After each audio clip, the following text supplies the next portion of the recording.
Qu'est-ce que la beauté? Qu'est-ce que la laideur?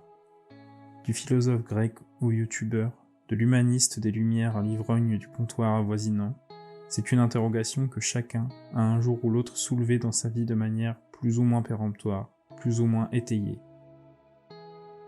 J'irai même plus loin en disant que c'est un référentiel arbitraire et subjectif que tout individu ou groupe d'individus utilise pour qualifier et appréhender le monde qu'il perçoit. Les critères retenus pour qualifier la beauté ou la laideur sont donc soumis à une grande variabilité d'un individu à l'autre. N'échappant pas à cette règle, ma définition du beau et du laid n'est pas une vérité absolue, mais un point de vue qu'évidemment je ne pourrais m'empêcher de défendre dans cette vidéo. À mon sens, le beau est une manifestation de l'harmonie, c'est-à-dire d'une forme d'équilibre, de l'adéquation avec un tout. À la manière d'une pièce de puzzle, le vecteur du beau ne révèle sa superbe que parce qu'il s'inscrit dans la splendeur d'une grande mosaïque, d'une grande fresque. C'est dans cette concordance de fragments harmoniques que se trouve la genèse de la beauté.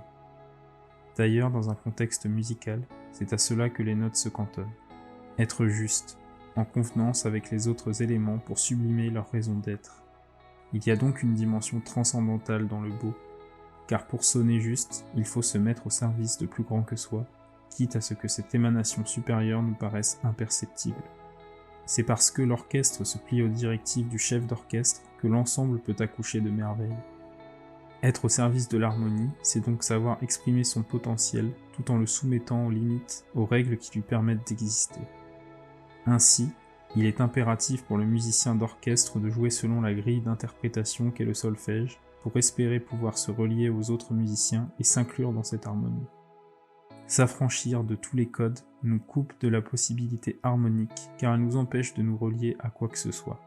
C'est par le respect d'une volonté supérieure avec un grand V que s'exprime la beauté.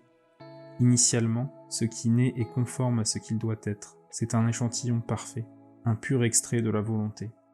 À la suite de cela, l'homme par son libre arbitre peut choisir de se détourner de la pulsion harmonique qu'il porte en lui depuis le premier jour, la pulsion de vie. Il peut décider de remonter le courant, de lutter contre le flux, de défier les lois immuables, de cultiver la pulsion de mort. En refusant de se conformer aux règles du vivant, il prend le risque de perdre la place qui lui est réservée. La beauté réside donc dans le respect pour ce qui nous est légué. Maintenir notre corps aussi sain que lors de notre venue au monde est une ode à la beauté, une main tendue vers l'harmonie. Car ici-bas, nous ne possédons rien, nous ne sommes que des locataires, hébergés à titre gracieux dans une enveloppe que nous devrons rendre un jour ou l'autre.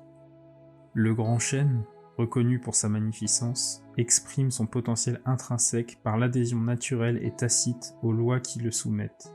Sa taille, sa physiologie, ses rythmes internes sont autant de moyens de manifester l'expression parfaite de la volonté. La beauté, c'est donc aussi la proportion. Ce qui est proportionnel s'inscrit dans le tout en prenant la place qui lui est accordée. L'arbre vit des centaines d'années et le papillon quelques jours. Tout refus ou toute incapacité d'aller en ce sens place l'individu sur une trajectoire déviante, une dérive aux allures pathologiques. La proportion s'exprime en chaque parcelle du vivant, notamment par la symétrie qui en est un des aspects les plus visibles. Le physique de l'être humain, lui, se base sur une symétrie bilatérale ou zygomorphe, qui, quoi qu'on en dise, conditionne la beauté d'un individu. Des études vont d'ailleurs même en ce sens, en confirmant l'importance de la symétrie du visage dans l'attractivité physique, que ce soit chez les hommes ou chez les femmes.